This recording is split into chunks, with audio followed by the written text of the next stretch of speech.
CDPHE. We're going to go ahead and get started here in just a few moments.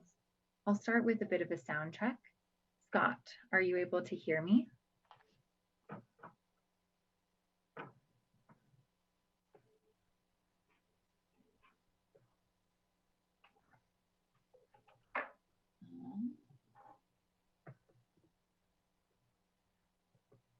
Scott, are you able to hear us? Yep, I can. It wouldn't let me unmute. Can you hear me now? Yes, you're unmuted. We'll just make sure that you're unmuted throughout so that you can talk. Rachel, can you hear us? I sure can. Fabulous. And Jill, are you able to hear us?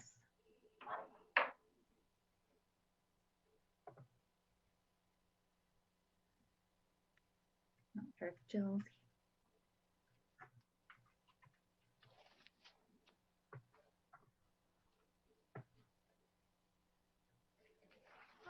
Thanks for bearing with us, everyone. We're, I think, just waiting for one more speaker to join us.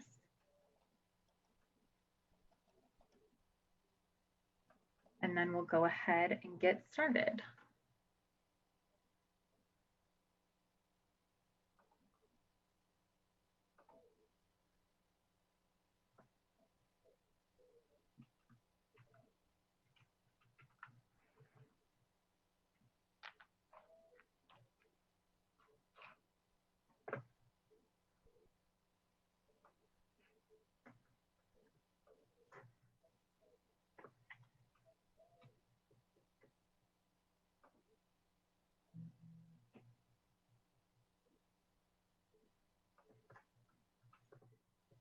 All right, so just to give you all a preview of how this is all going to go today, we have some slides that we want to share and present to you before we get started. We have until about 11:40 today, so we'll go through slides first, and then we'll do the best that we can to take questions at the end. We'll take questions for Dr. Herlihy first because she may have to do some other things. So we'll do slides and then questions if we have time. Jill, are you able to hear us? I am, thank you. Okay, fabulous. I think that's everyone. So joining us here today, we have Jill Hunsinger-Ryan, the Executive Director of CDPHE, Dr. Rachel Herlihy, State Epidemiologist with CDPHE, and Scott Bookman, Incident Commander for CDPHE's COVID-19 response. So with that, I'm going to go ahead and share our slide deck with you all.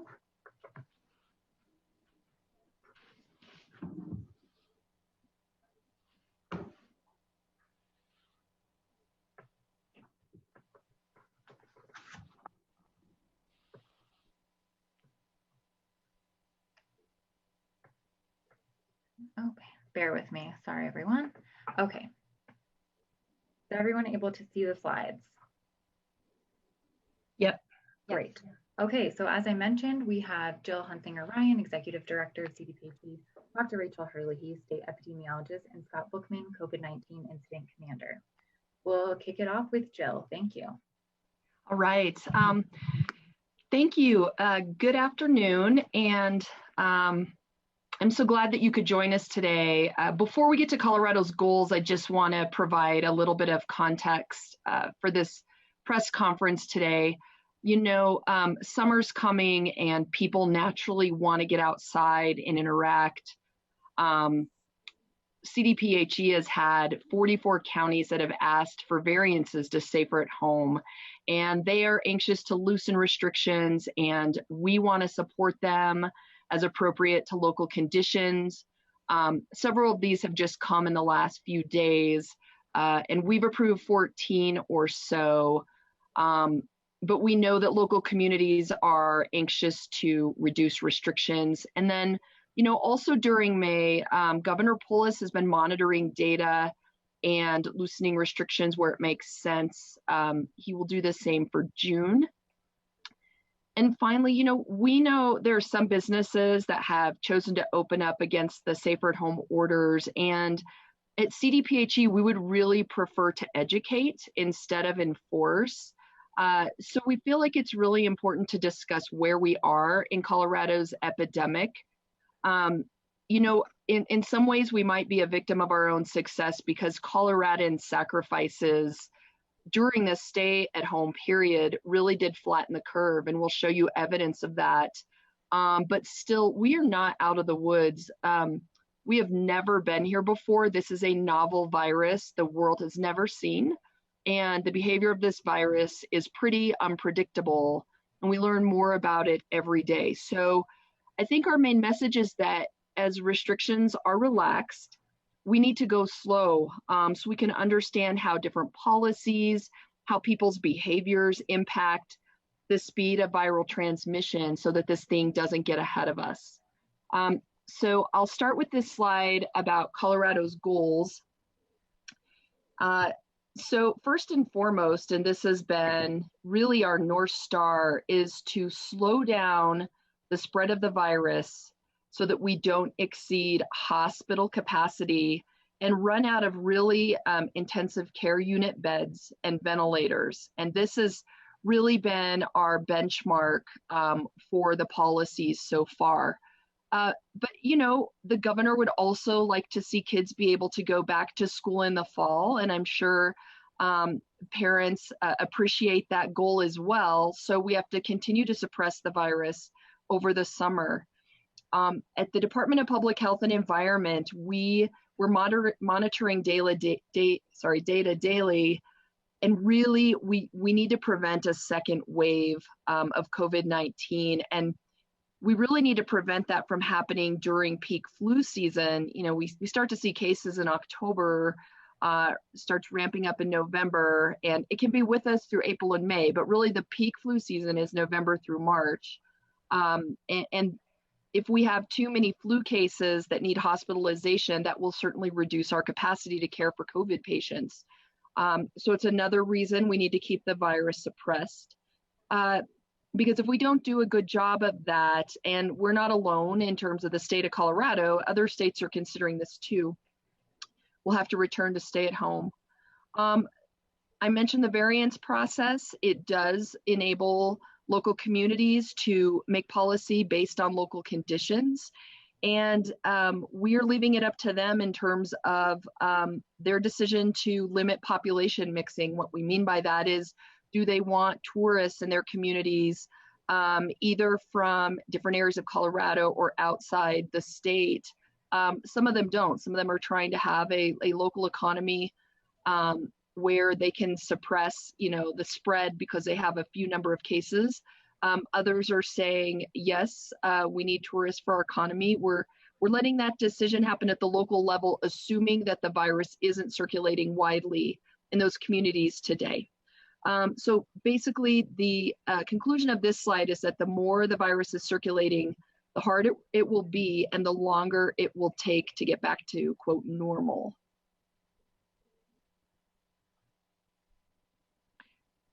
So I just want to call out really what is unique about COVID-19. I mentioned it's a novel virus. It's something we've never seen before.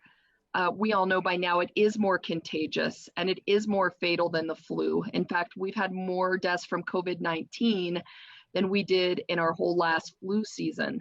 And that's just in a couple of months. We know that the presentation of this disease is very predictable in individuals. You know, you have a range of, some people have no symptoms, some have mild, some have severe, and then of course some even die from this illness. We still don't know the long-term consequences. And, you know, now we're seeing cases of the pediatric multi-system inflammatory syndrome around the nation and around the world. So this is a new event that has come from COVID-19 that wasn't with us just a few weeks ago that we knew about. Of course, right now we don't have treatments or vaccines, only experimental products. And the thing that is so confounding and so difficult with COVID-19 is the asymptomatic transmission that occurs. Part of that is because there's a long incubation period. So on average, there's a delay between when people are exposed on day 1 and when they show symptoms on day 5. You know, the flu, the incubation period on average is about 2 days. And so somebody becomes sick very quickly and they self-isolate because they go to bed until they feel better. They don't feel well enough to walk around. So they're really not spreading the disease. And that's different with COVID-19. And then we also know that approximately 50% of cases are asymptomatic and people don't even know they have it. So they're not self-isolating. If they don't get a test, they're just walking around free in the world. They don't feel sick, so they don't stay home. And that's facilitating the spread and making it hard for public health to detect it and then isolate those people. There's also a lag time in detection because of the long incubation period. So, you know, people feel sick on day 5. Over the next couple days, they decide they need a test and they seek medical care. They, on average, get tested about day 8, hospitalized on day 13. So our data in public health that we use to make decisions about, you know, how much the disease is spreading and so what actions we should take, it actually lags 1 to 2 weeks. And then the final thing is that, you know, we still as a society do not understand if people who have COVID-19 have immunity or whether it lasts. So if you've had COVID-19, what does that mean in terms of your behavior and whether you can, you know, walk around free in the world or whether you can get it again and be contagious again. Next slide, please.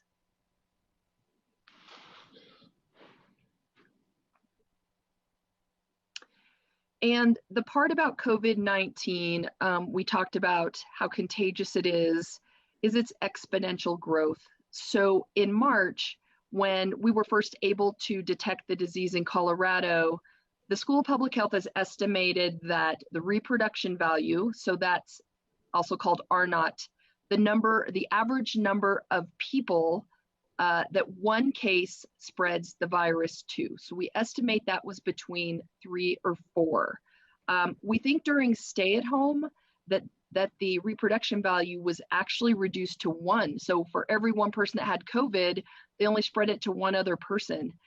Disease does not reproduce at that rate. That's a fantastic R-naught. But of course, we can't stay at home for long periods of time. So it could ramp up again to between 3 and 4. And visually, what this means is one person with COVID spreads it to 3 people, they spread it to 9 people, they spread it to 27 people, they spread it to 81 people, and so on.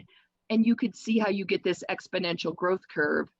And everybody, of course, is familiar with the term flattening the peak. And that's what we're talking about is the peak of this curve and how quickly it ramps up. Next slide. So the Colorado School of Public Health has been helping us to estimate how many people in Colorado have had COVID-19.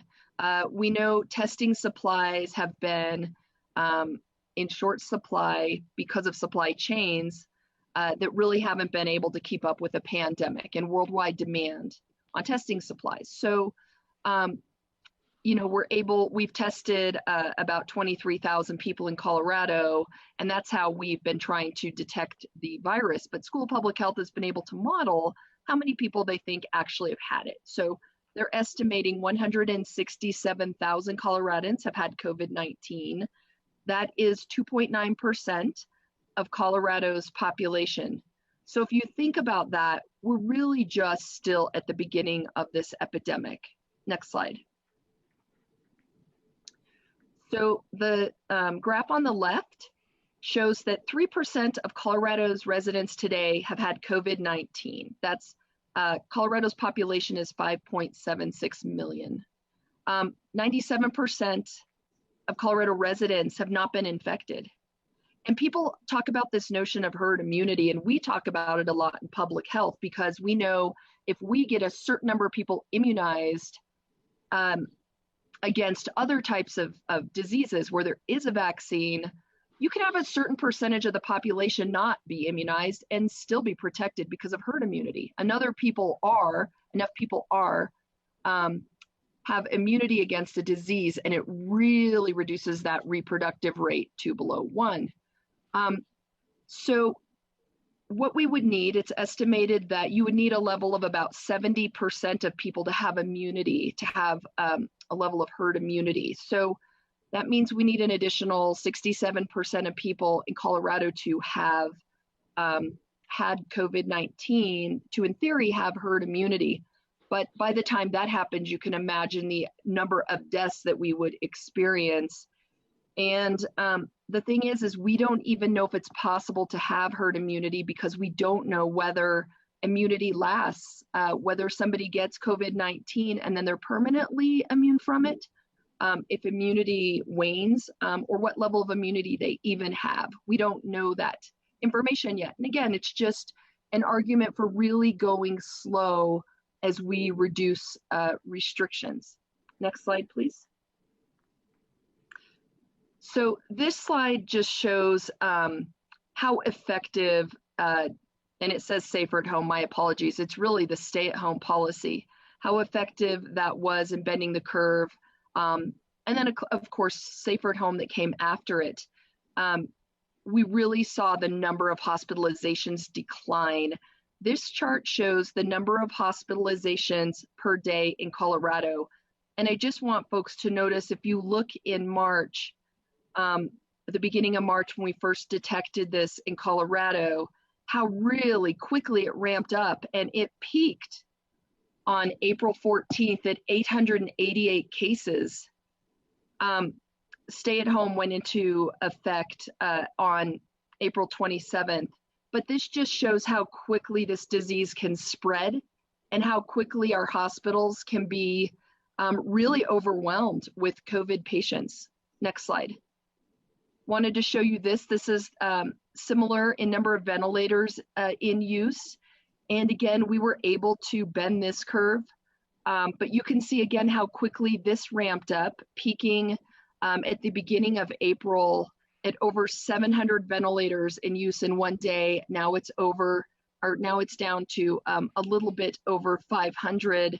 But again, just it illustrates the devastation that this disease can cause, and how, policies lag, and it takes a little while once we put a policy in place to really see outcomes like this and to really bend the curve. Next slide. So another reason to go slow, and just want to reiterate that we are not out of the woods, because we really need some game changers with this disease. First of all, we need widespread testing capacity, and Scott Bookman, our incident commander for COVID-19 for the department, is going to talk about where we are in testing. We are mostly limited by supplies at this stage. But testing is how we detect this disease in individuals. It's how they know it. It's how they get recommendations to isolate, to stay home for 14 days. And it's how public health is able to quarantine their close contacts. And this is social distancing on a personal level. Stay-at-home orders or safer at home, that's social distancing on a societal level. We want to be able to do it on a personal level so society can operate. We also need innovations in testing, like at-home test kits, which we believe are coming. If people could do at-home test kits, before they're able to go to school or work, that would be information that would be useful for them to determine, do they go to school or work? We need more accurate rapid tests. The rapid tests we have now sometimes have false negatives, but they're a great start. They're in short supply, however. And we need more sensitive tests to detect asymptomatic cases. So if somebody is asymptomatic and they haven't had a full-blown immune response, sometimes it's hard for us to detect that they've got COVID in their system, yet they can still spread it. I talked about immunity. We need a better understanding of immunity. And if there's value in immunity, that people have access to accurate antibody tests that can tell them whether or not they've had COVID, since some people don't have symptoms. Of course, antiviral medications, and we're very familiar with these in the context of flu. For example, Tamiflu, it really reduces the duration of illness and the severity of illness. That would be a game changer because people wouldn't get so sick Remdesivir is promising. Of course, it's experimental. We still don't know its efficacy and safety, but at least we do have something out there. The federal government has given us some supplies of those that are being used on the sickest patients. And of course, vaccine is what's really needed to change this around, turn this epidemic around. COVID-19 is a retrovirus, so it's more difficult to create a vaccine. And this slide is just a reality check that we don't have all the tools we need today to control this virus. Next slide. So Colorado's strategy, we're trying to maintain social distancing at 55% or above. That's because modeling from the School of Public Health tells us it's this level where we won't exceed ICU bed capacity.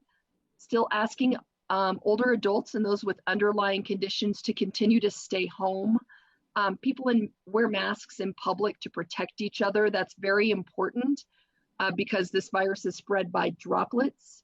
Our goal is for every county to have a community testing site so everyone has access to testing, that every county is able to detect symptomatic cases and contact trace exposures to those cases.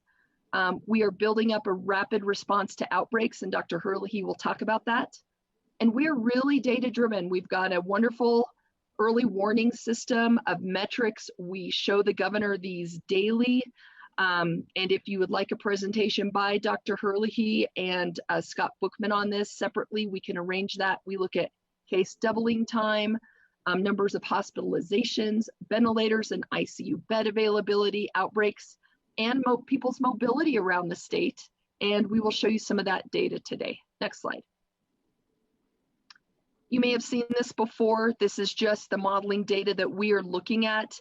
You can see that a difference in 45% social distancing versus 55% social distancing really increases our ICU bed need. Well, at 55%, we're looking at close to 2,000 beds. At 45%, it ramps up over 4,000 beds. So wrapped into the 55% social distancing, it's not only people continuing to stay apart and people working from home when they can work from home, things of that nature, but it's also mask wearing, older adults staying home. We're able to detect people with symptoms and isolate them and quarantine their contacts. All of these things together, we think will keep us from breaching the ICU bed capacity. Next slide. And this just shows the same thing. The dotted line in the slide on the right shows how much ICU bed demand, or I'm sorry, how much ICU bed capacity we have. Next slide. And we're still measuring the percentage of social distancing that is resulting from safer at home. And you can see some of the policies we put into place to reduce restrictions in terms of retail, personal services, offices, childcare, manufacturing. So we make decisions, they take effect on a certain date. We want to look at 3 generations of data to make decisions to see how these have impacted our social distancing percentages to make sure that we're not going too fast with our policies and that we aren't getting community spread again of the virus. Next slide. I will now turn it over to Scott Bookman. You know, testing is a major strategy in containing this disease. He's going to talk about testing, and then we'll have Dr. Herlihy talk about some of our other strategies. Scott? Thank you, Jill. Thank you all for being here today. This map here shows the 41 community testing sites in 36 counties across Colorado. We know there are more testing sites than this, but these are really the ones that represent a partnership between the state, local public health agencies, and private partners like community health centers or hospitals who are all working together to increase access to testing for all those who need it. And really our goal is to ensure that every Coloradan has immediate access to testing when they need it through these community-based sites. We also anticipate, of course, that testing will continue to happen in doctors' offices and in hospitals, but we want to make sure that there's broad access to testing for everyone, and we will continue to update this map as more sites come online. Next slide, please. And as you know, throughout our response to this pandemic, testing has certainly been one of our greatest challenges. This is a novel virus. It requires novel testing, and it has been slow to ramp up. There have also been very significant supply chain issues that have constrained our ability to do testing. I am proud to announce that, in May, we have been testing somewhere between 3,000 and 4,500 people per day. That is a combination of tests happening at the State Public Health Lab, in healthcare facilities, and then also at private labs such as LabCorp and Quest. Our goal is to get to 8,500 tests per day by the end of this month. And again, we are doing that in partnership with a number of different organizations. We have distributed approximately 24,000 specimen collection kits each week in May. We're really doing all that we can to get supplies rapidly out to our communities, particularly at these community testing sites, to get the specimen collection done for all those who need it. As I said, the supply chain has been a challenge previously. It is starting to open up pretty significantly. The governor has been relentless in his efforts to ensure that Colorado is at the top of the list for testing supplies. I am proud to announce that we have just gotten 10 kits from Thermo Fisher, and that provides enough extraction and detection materials to do 96,000 tests. And so we are really on our way to increase our testing capacity through those traditional methods. But we are also experimenting at the state lab with more revolutionary ways to do testing. As we have said previously, specimen collection has always been one of the main constraints here in COVID-19, and we're starting to work on self-collected nasal swabs. We're also looking into the potential to use saliva rather than nasal swabbing to do specimen collection. All of these are designed to increase access to testing for all those who need it. Next slide, and I believe that goes to Dr. Rachel Herlihy. Great. Good morning, everyone. Thank you, Scott. So I want to spend just a couple of minutes talking about some of our epidemiologic strategies that we are using to really bend the curve of COVID-19 here in Colorado.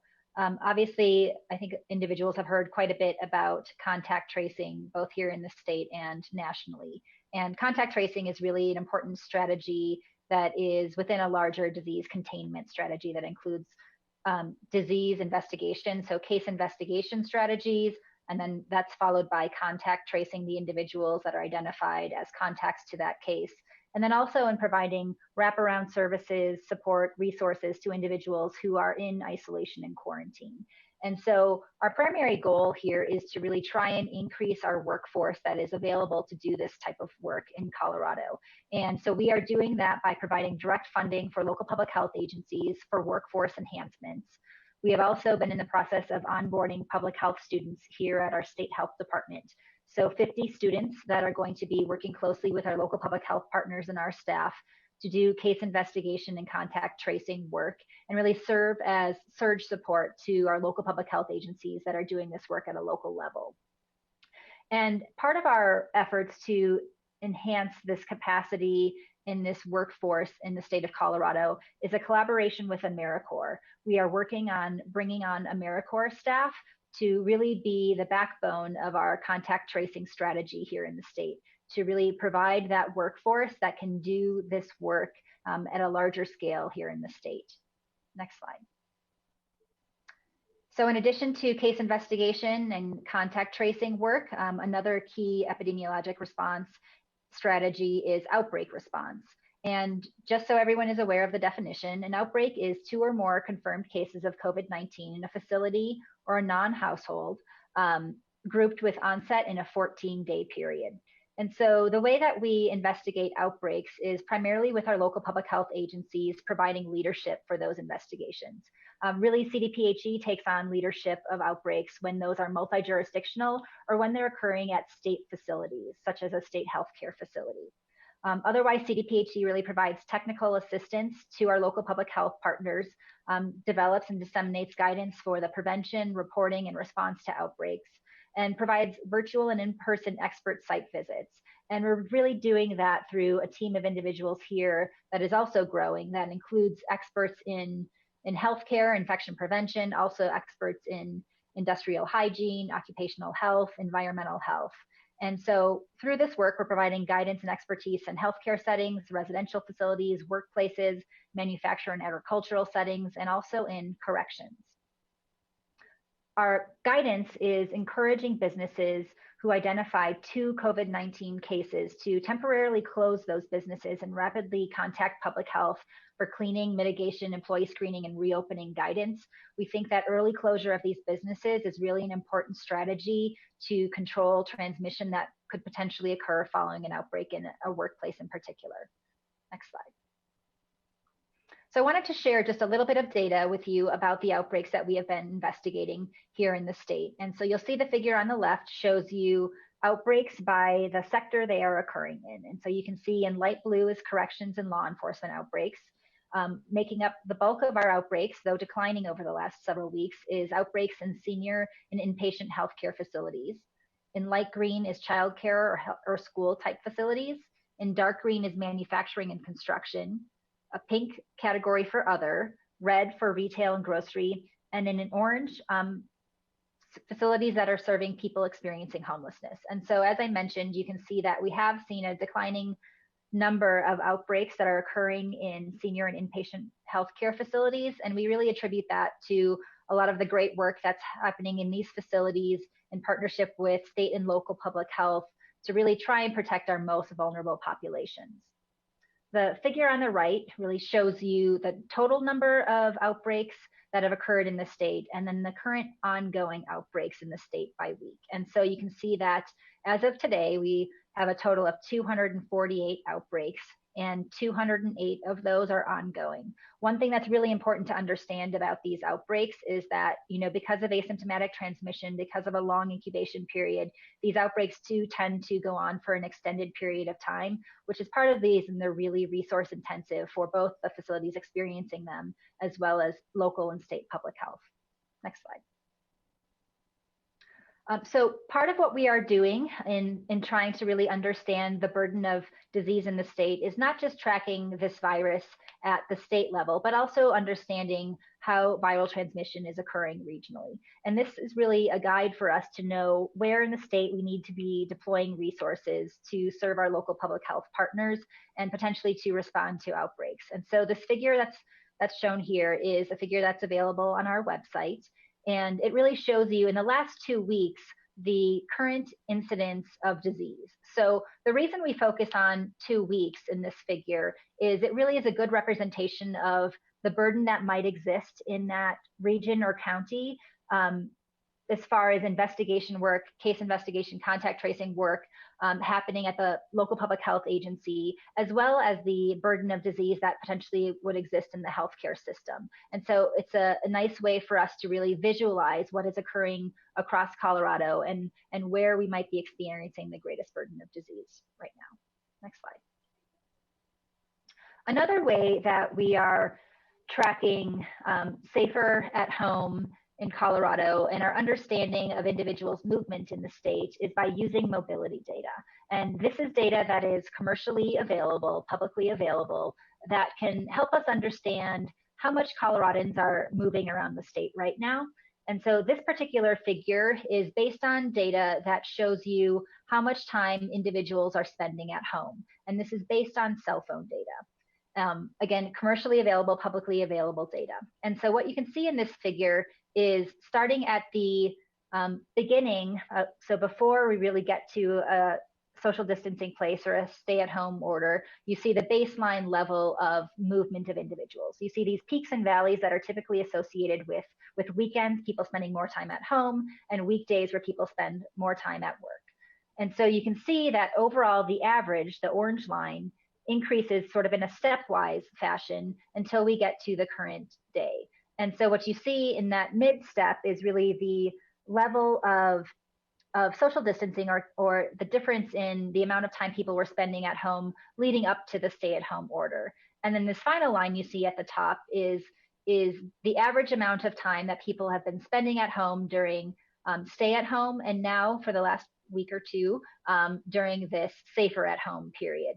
And so you can see that we certainly are seeing many more Coloradans spending time at home than pre-COVID, but we're starting to see those numbers drift down a bit as individuals are moving around the state. And so this is an important measure for us to follow over time to really understand by one method, what level of social distancing is continuing to occur in the state. Next slide. And I will turn it back to Jill. All right, thank you. So this just shows some of the decisions that the governor is contemplating. And like I said, he's being very data-driven around this. We have been working on guidance for restaurants with input from stakeholders. And on May 25th, the governor will be making a decision around restaurants and summer camps. And then after June 1st, considering additional reductions and restrictions for safer at home. And you can see May 12th camping resumes in state parks. A note on that is that the intention about that is we want people to get out and enjoy what Colorado has to offer, especially in the spring and summer. We do ask people to please grocery shop and gas up in their own community before going to these state parks as a prevention measure so that they are not transferring the virus should they have it into other communities. And then of course, May 25th, the governor will also make a decision on spring skiing for areas like A-Basin and other areas in the state that might want to open back up for another few weeks. And finally, I just wanted you to know as restrictions are loosened, this is really the guidance that we provide around different activities and industries, and it's based on the science of how disease spread.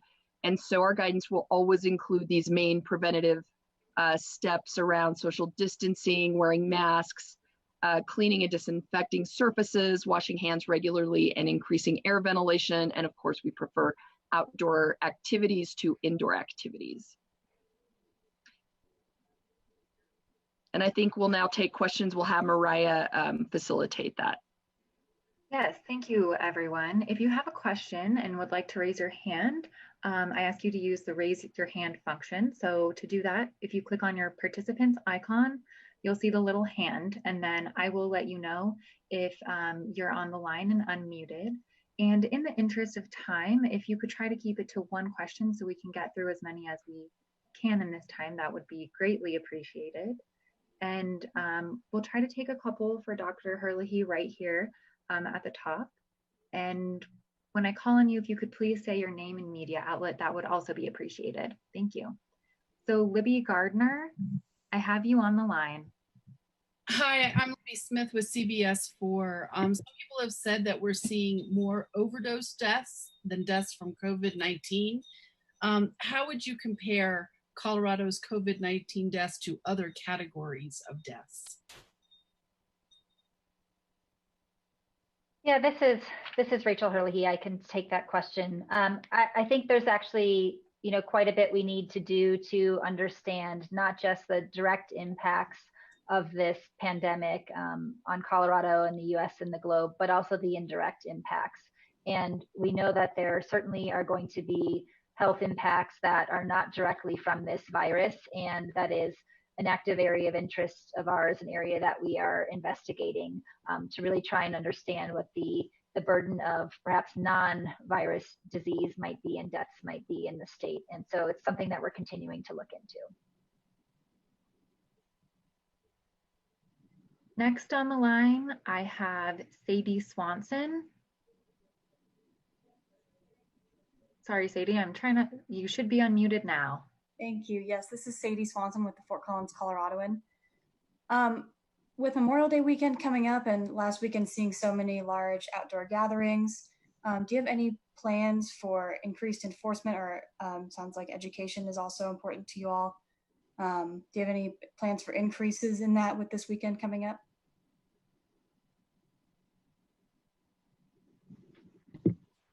Yes, thank you. Thank you for the question. So local public health agencies and local law enforcement are doing the best that they can when they see groups that are not following the state orders or the county variants. And with the state order, we're asking groups to congregate in terms of 10 or less people. And you know, if people congregate widely, it's just an opportunity for disease transmission to spread. And it's harder for us to use contact tracing and have an epidemiological response. And the disease can very easily get away from us. So we're asking people for the Memorial Day weekend, please stay in smaller groups. Please stay socially distanced, wear masks when you're out in public, and just help keep us all safe. If there is a large gathering in a park, for example, then people are going against the public health orders, but they're also putting their neighbors in risk. And, you know, frankly, if we don't get compliance and people sort of self-regulating their behavior to prevent the spread of COVID-19, we just all end up back in having more restrictive measures that have to be taken at the state or county level. So we want to promote the message. We're all in this together, but we're not out of the woods. Lindsay Fent, I have you on the line. Hi, this is Lindsay Fent with CPR News. Is CDPHE weighing the risks of isolation and loneliness among residents of long-term care facilities in its decisions to keep nursing homes isolated? And what needs to happen to start loosening those restrictions?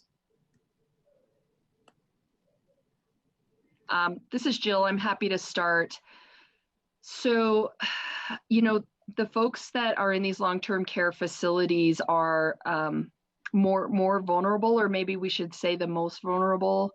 And the restrictions in place that prevent visitors except in special circumstances, or that isolate people, feel badly and feel inhumane.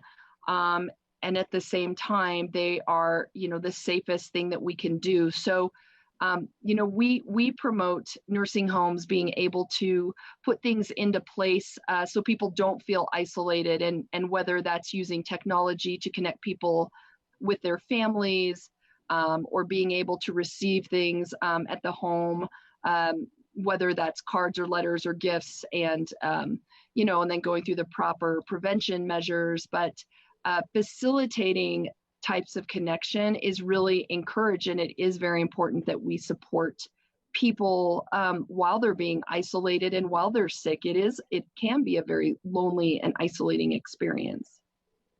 But we do not have plans to reduce those measures. They're just the best ones we have, you know, while we're waiting for better testing to help prevent asymptomatic transmission from coming into the facility, especially through the workforce. Thank you. Next question I have on the line, Ellis Arnold. You're on the line. Right. Yeah. Hi, this is Ellis Arnold with Colorado Community Media. CDPHE and Governor Polis have explained that the CDC requires reporting a COVID-19 death total that includes people who died with COVID-19, but not necessarily directly due to it. My question is that the standard way that the CDC requires state health departments to report death counts for all diseases? For example, are flu deaths each year, or deaths in flu epidemics reported as a count of those who died directly from the flu, as well as those for whom the flu may have contributed to the death, but they don't have the flu listed on the death certificate? This is Rachel. I can take that question. So the way that we are tracking these deaths in two different ways, as you mentioned, is by counting deaths due to COVID-19, and that's the death certificate deaths, and that takes some time. There's some lag to get that data back. And then, as you mentioned, there are also the deaths among cases of COVID-19 that occur.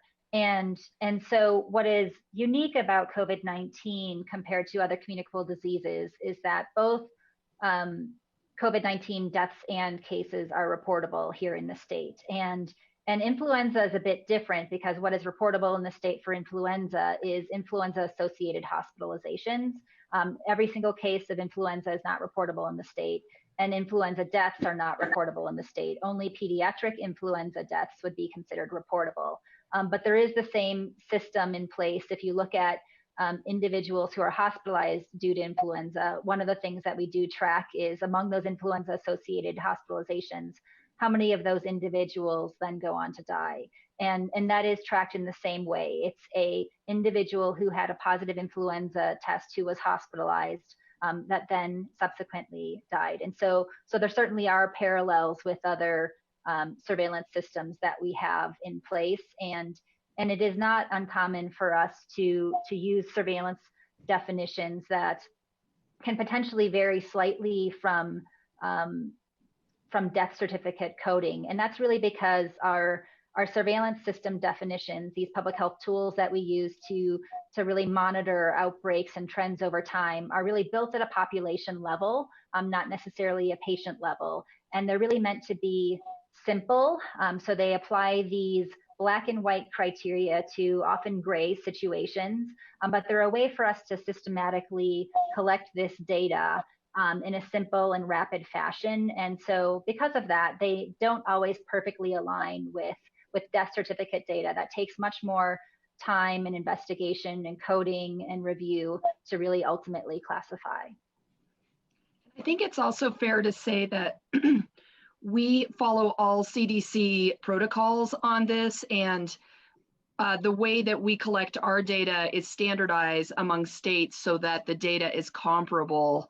But with regard to all data collection, including death data, that's both from death certificates or death data, as Rachel was explaining, used for surveillance, we follow all applicable laws, standards, public Board of Health rules, and there are rules and statutes that govern how we do this. And like I said, CDC protocols. So everything we do is very standardized. It's standard public health practice, and you will find the same systems in other states. And in fact, there were several diseases in Colorado that are reportable to us by statute so that we are able to monitor the disease.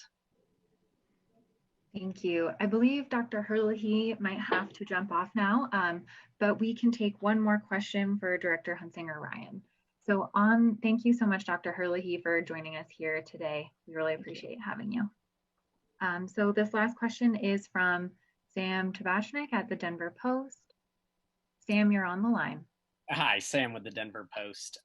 I wanted to ask about a couple weeks ago, state officials talked about the convention center and the arena in Loveland as overflow space, and that luckily we have not had to use it yet, but it was going to be maintained for a little bit in order to, just in case there is this surge. With hospitalizations continuing to go down, are these spaces going to be, are they going to stay ready throughout the entire summer into the fall for, in case there is a surge in the fall, or is there a point at which they go back to normal use? Jill, do you want me to take this one? Yeah, so this is Scott Bookman. We are going to continue maintaining those spaces throughout the summer and into the fall so that we are prepared in case we do have a second wave.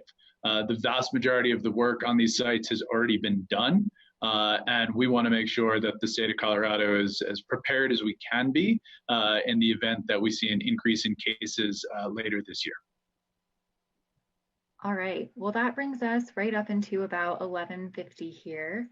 So that was our last question, but we really thank you all for joining us here today to go over some of this information, and we hope that it was helpful.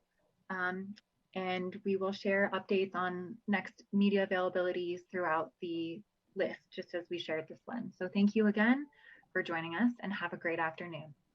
Thank you. Thanks, everybody.